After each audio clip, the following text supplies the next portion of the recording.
Ken could probably move closer. Okay.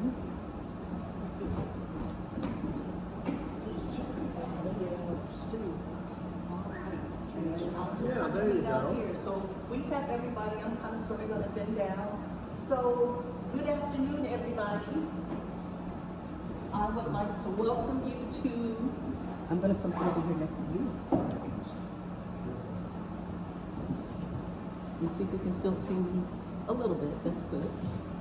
All right, is it time for me to back up? To the inaugural video version of Ancestral Muses. So I'm going to be popping in and out of the video. This is kind of sort of, we're in the testing stages here, but I want to introduce you to the gentlemen of watercolor. And who we have Mr. Ken Austin, we have Mr. Glen Ward, and we have Chauncey Nelson. And these gentlemen are going to have an exhibit at City Arts.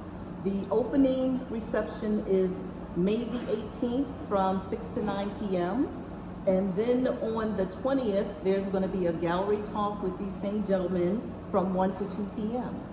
And we would first like to thank City Arts and the Downtown District for allowing us to be here today in this space so we can have a quick conversation and pick the brains of these illustrious Florida artists who are also watercolorists.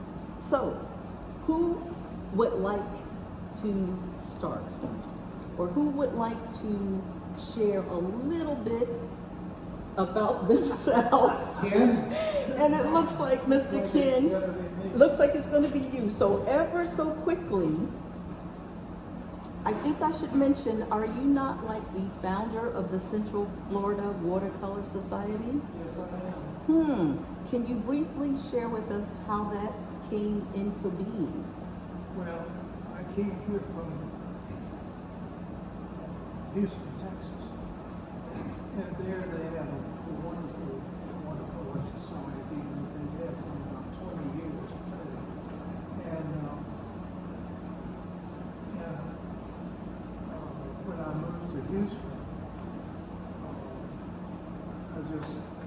I joined that, and it just meant so much to me in terms of bringing me forward with my abilities in watercolor and learning from people who are so much more advanced than I am. So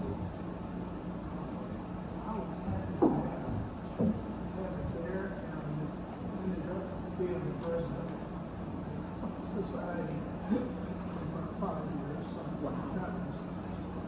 And so do you remember when you founded the Watercolor Society? How long ago that's been?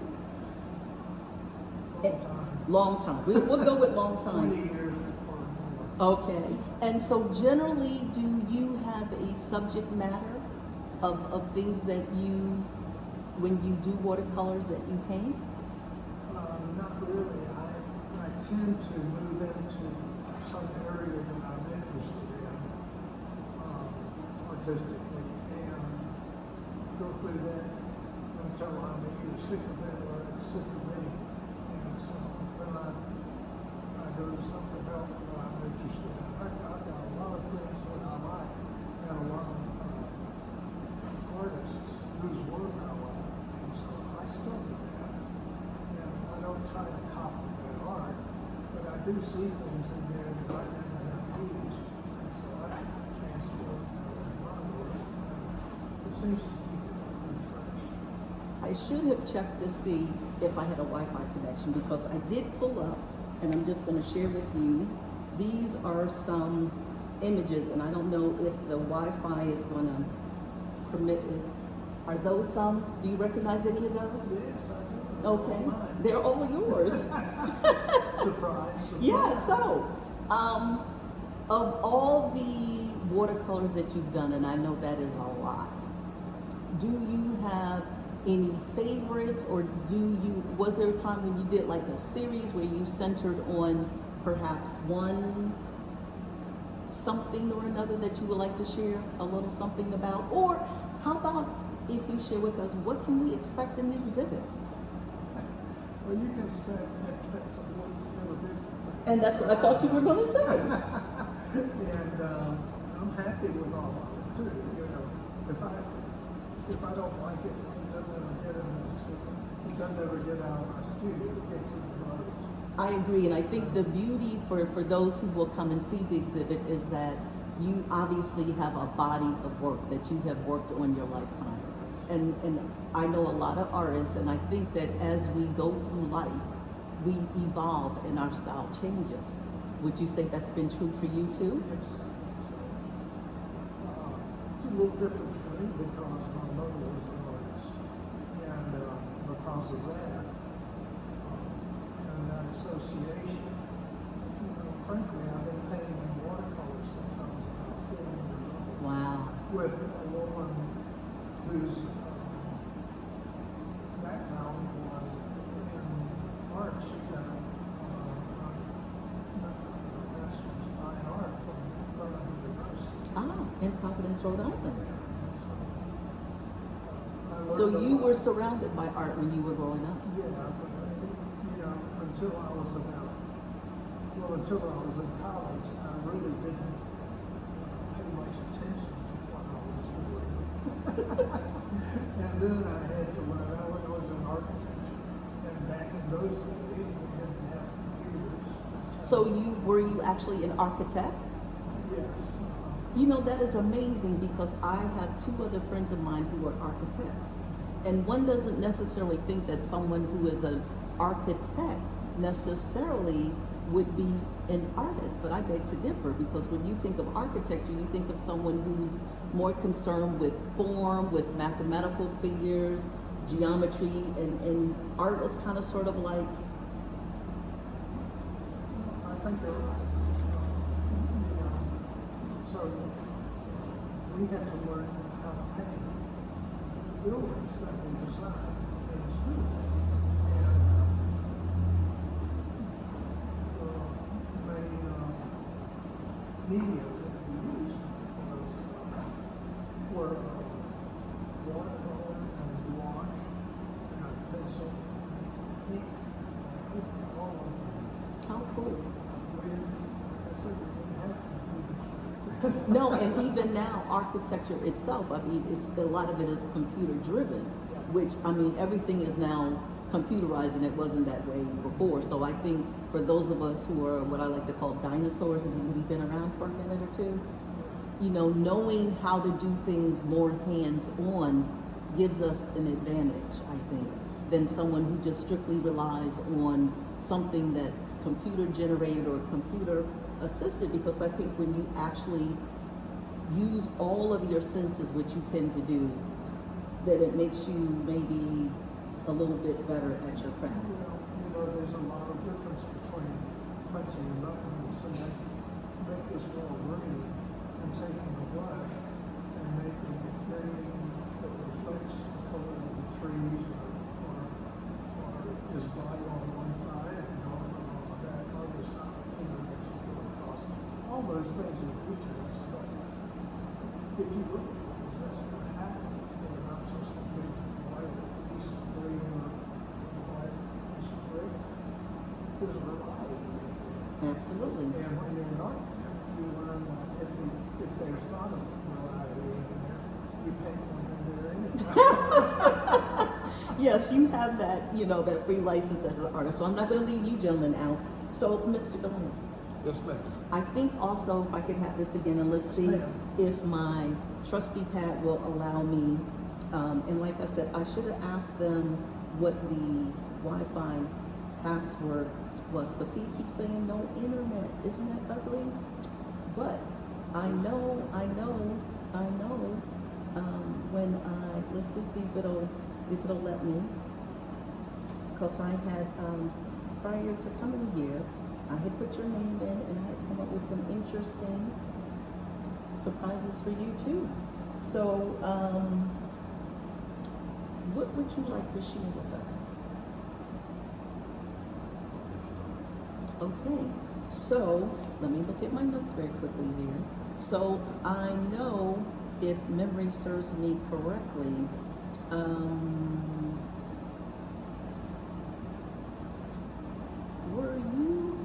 completely different occupation before you became an Yes. artist? And what was that occupation? I was a hairdresser, cosmetologist And how did for you?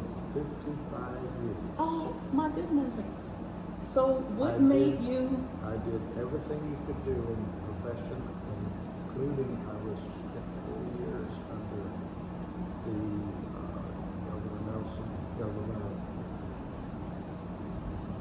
Governor Nelson of Florida? yes, So you were saying it was right? he appointed me, and I became part of the licensing board that licensed exams and whatever the hairdressers. I've been on platform and conventions, I've been in competitions, I've been salon owners, and I said, enough. And I'm then, over it. and then you segued into art. So And how did that happen? Well, I started painting and studying art in 1974, The year before I graduated from high school. and I have had many mentors. You're an excellent He company. doesn't know it, but he was. See, your legacy lives on through your students. And somebody I like Abraham Lincoln. I did a lot of reading and a lot of studying and a lot of talking with and working with people that I enjoyed their work and liked what they did and teach me how to do it rather than having a degree in it. I do have a degree, but it's in law. I have a paralegal degree. And did you An gentlemen accounting know? degree. So you're like me, you have all these degrees and you have a background because I too, Yes. I'm an attorney, so I have a law degree. But I like to say I'm full of not necessarily useless information, but I think when you come from a certain, if you've been fortunate enough to receive an education, I grew up in Philadelphia, and in Philadelphia I was exposed to art and to music, and my father was in the military and I got to travel a lot. And so today I think the young people are somewhat at a disadvantage because they're not necessarily exposed to art nor music. And we all know that art and music make you a well-rounded individual, right? Oh, yes. You know, beauty exists Absolutely. everywhere. There's beauty in art and music, architecture, there's beauty all around us. But if you've never been taught to like pause and take it all in, then, you know, you're just like that rat on the treadmill, just keep, and you never take the time to appreciate the beauty of your surroundings, like what Mr. Austin does with architecture. Oh my God. I mean, beautiful buildings, structures from thousands and thousands of years ago to now what we have the more modern aesthetic, which is kind of interesting. And I also understand you are a teacher. Do you not teach? I am a teacher. I teach,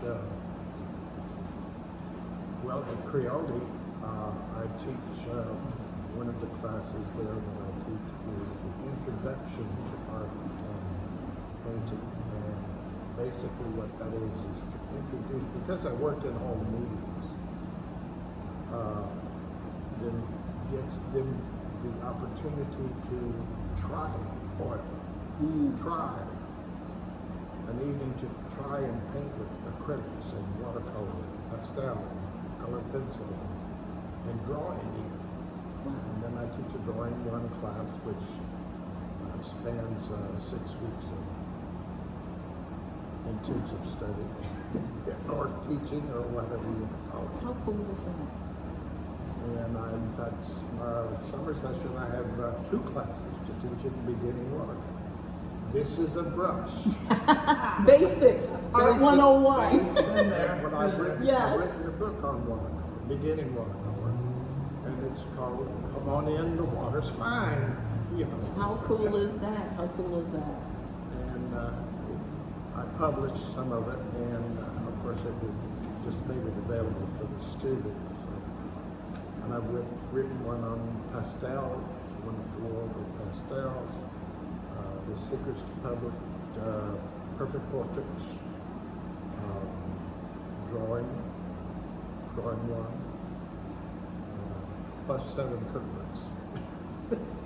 A true Renaissance man. I try. So, in the upcoming exhibit, The Gentleman of Watercolor, Mhm. what can we expect to see from you? Whatever I put out there. I'm told that there's certain things that Brad has told me that he wants, and it's just, that has to be in the show. And he says, definitely, I want,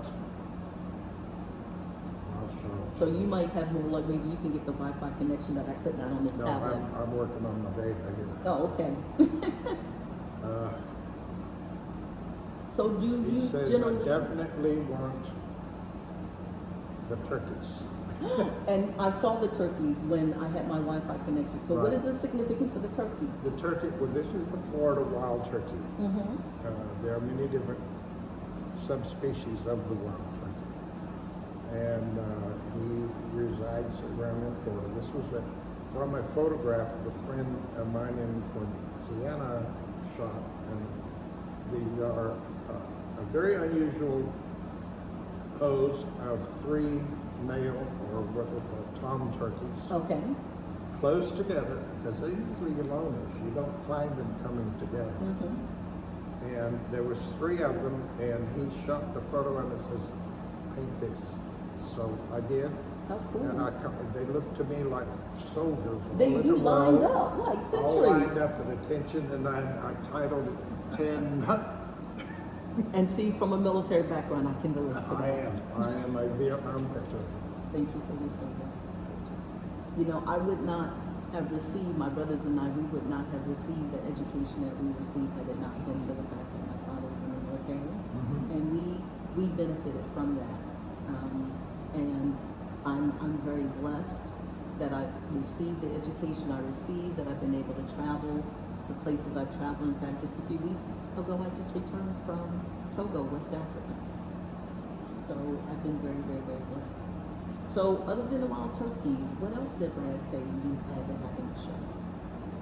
Or you want to keep that a secret and tell people Well, they have to come to the exhibit to see it?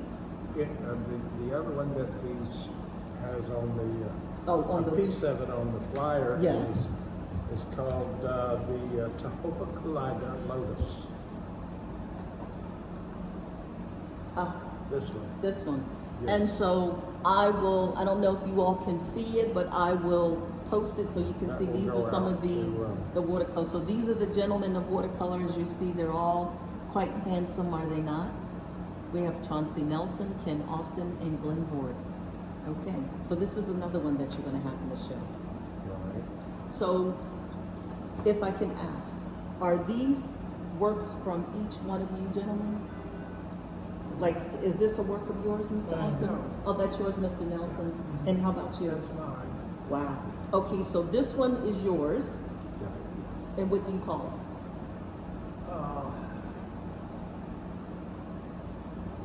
I think the name of this is the stocking, and the rest of the painting, she's putting on her stocking. Ah, how cool. And so this is, and she's new. I painted a couple of years. I painted a lot of nudes this way, and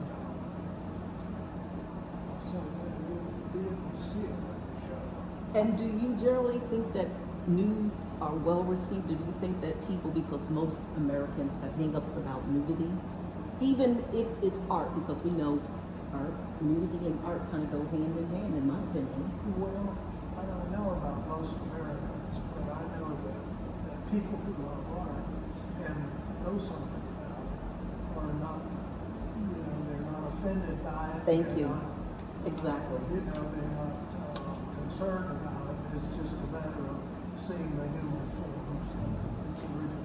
Exactly, exactly. Thank you. And so, is there anything else you would like to say really quickly before we Well, ask Mr. Chauncey to say a one word of or the two? ones that I'm going to have, I do believe, is called A Taste of Butterscotch. Ooh.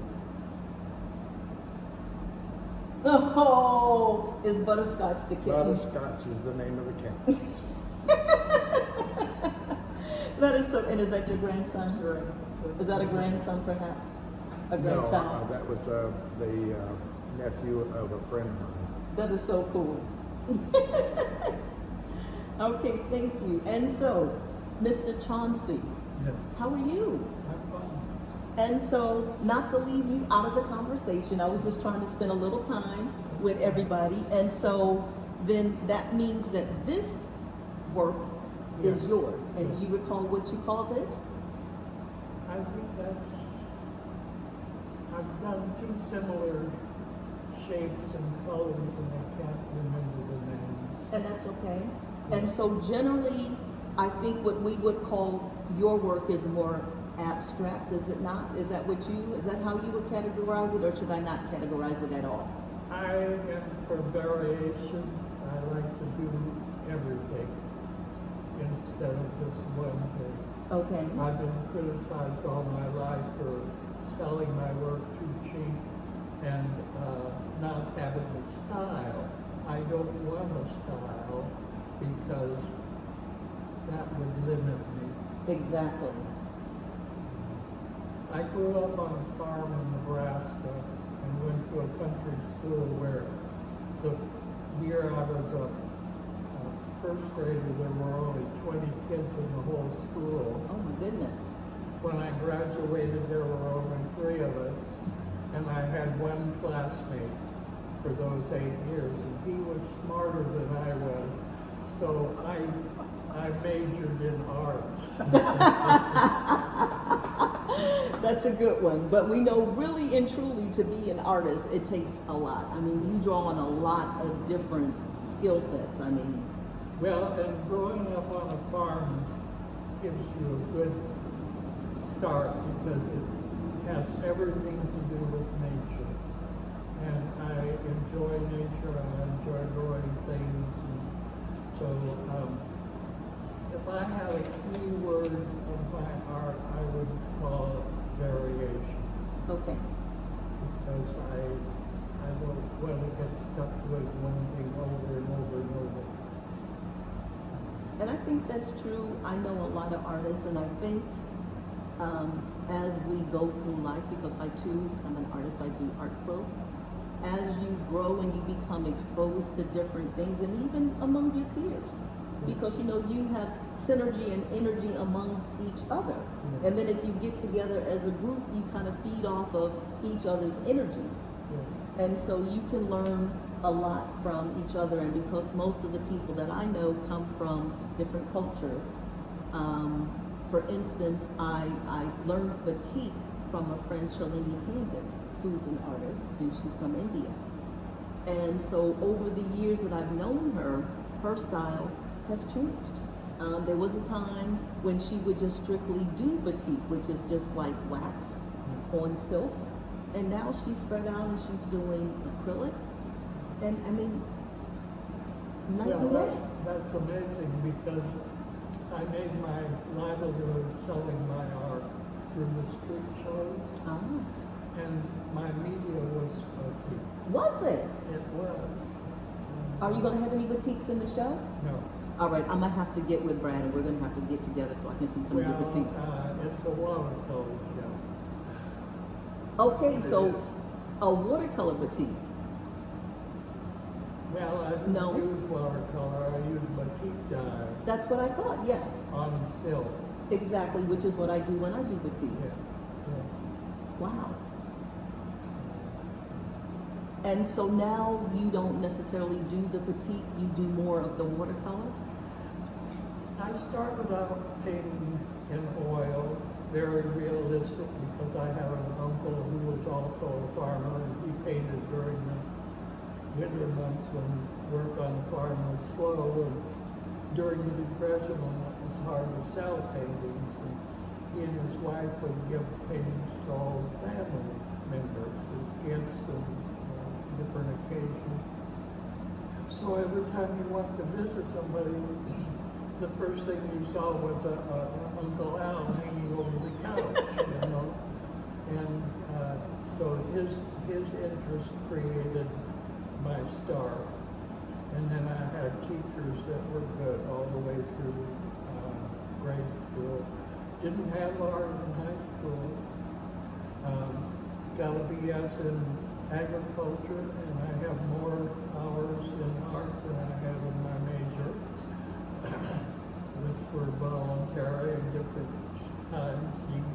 Saturdays. So, like I said, if I could label my art in any way as a variation, because now I combine everything. I use different tools. I don't just paint with a brush. It's been a good experience. So if I could ask each of you, if you had any words of advice for up and coming artists, what would you share with them? What would you say based on your years of being an artist, but also an architect? What words of wisdom would you share with someone who either is striving to make a living out of art or is just wetting their feet and becoming an artist? Well, I think the important part about being an artist is finding what you love and proceed with it. And as you go through the years of painting or sculpting or whatever you do, you find the things that come easy to you and the things that are difficult. And so there are a lot of decision points in your career with art. But after a few years, you can find the middle point where you can accept new things, dump old things, keep some of it, but, move Exactly. and continue to build. And I think, to me, that's what's important about art is continuing. Anybody can sit down and paint the same picture every day for 50 years, but God help him, he's going to be crazy. Yes, because For the first hopefully, 20 years. right, as you get older, you get exposed to new things and that's reflected Yeah, in, sure. in your art, I mean, absolutely. it's very natural, I think, to do that. And of course, my mom, being a studied artist, it was a big impact on me because he used to go out to, she'd take me out with her during the Second World War. My dad was overseas. She was there with 3 kids and had a job teaching. And she was an artist, like I said. She'd take me out with her when she painted. How cool. And, so I never found, there was nothing about art that I thought I couldn't do. And that's a good way to I'd be. grown up with it. Absolutely, absolutely. And that I think is one reason that I still love it. And that's a good thing, absolutely. And how about you, Mr. Glen? Well, my style of art has been categorized as kind of a impressionistic realism. I don't actually paint everything that I see exactly as it is, because I'll move things around. Okay. I'll change the shape of things and change the color Like that kind of like things. surrealism kind of sort of? Well, Or more there's, impressionistic, like you said. when you look at it, you know what it is. Okay. But it's not like what it actually looks like. Okay. And I can only explain it as impressionistic realism. And you see what it is, Mm-hmm. but that's not the way it is really it's put together. I may take two scenes and put them together to make one. In other words, you have to come to the exhibit, people, and see this for yourself, okay? And last but not least, Mr. Chauncey, what would you say to someone who was interested in becoming an artist or developing as an artist? Well, becoming an artist is like life. In life, you get choices. And you have to analyze these choices and make a decision on which one you want to use. And then you have to take some action and do it. And then the big part of responsibility of what happened. Thank you. Thank you, gentlemen, so much. I can't wait to see you all at the opening. I will be there May 18th, so everybody please come to City Arts to see the Gentlemen of Watercolor. Thank you, gentlemen. It was a pleasure. It was a pleasure. Thank you.